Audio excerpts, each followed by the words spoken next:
திருவள்ளூர் பேருந்து நிலையத்தில் உள்ள கடைகளில் உணவு பாதுகாப்புத்துறை அதிகாரிகள் அதிரடியாக சோதனை நடத்திய நிலையில் கடை உரிமையாளர் ஒருவர் வாக்குவாதத்தில் ஈடுபட்டது பரபரப்பை ஏற்படுத்தியுள்ளது.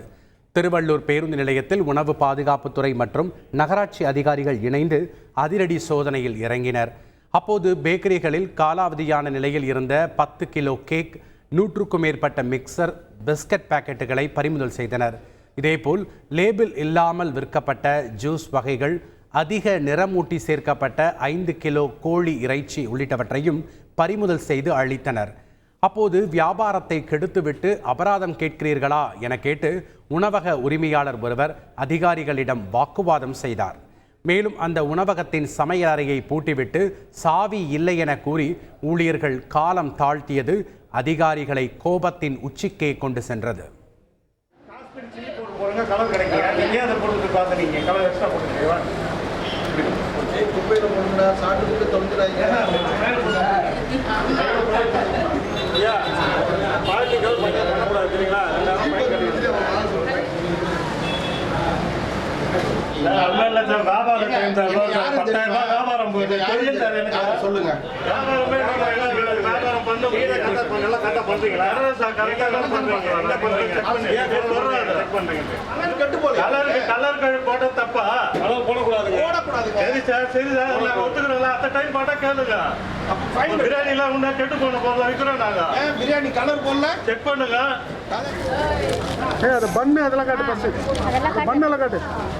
உணவு பொருள் காட்டு, அது பெரிய அது பிரிச்சு காட்டு.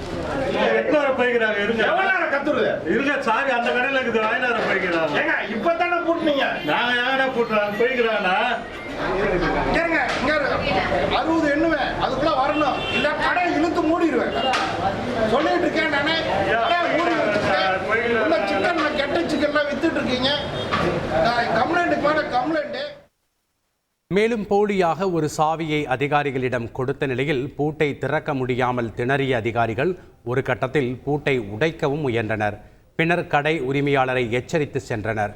இந்த சோதனையில் 19 கடைகளுக்கு நகராட்சி சார்பில் 23,000 ரூபாய், உணவு பாதுகாப்புத்துறை சார்பில் 6,000 ரூபாய் என மொத்தம் 29,000 ரூபாய் அபராதம் விதித்த அதிகாரிகள் கடை உரிமையாளர்களை எச்சரித்து சென்றனர்.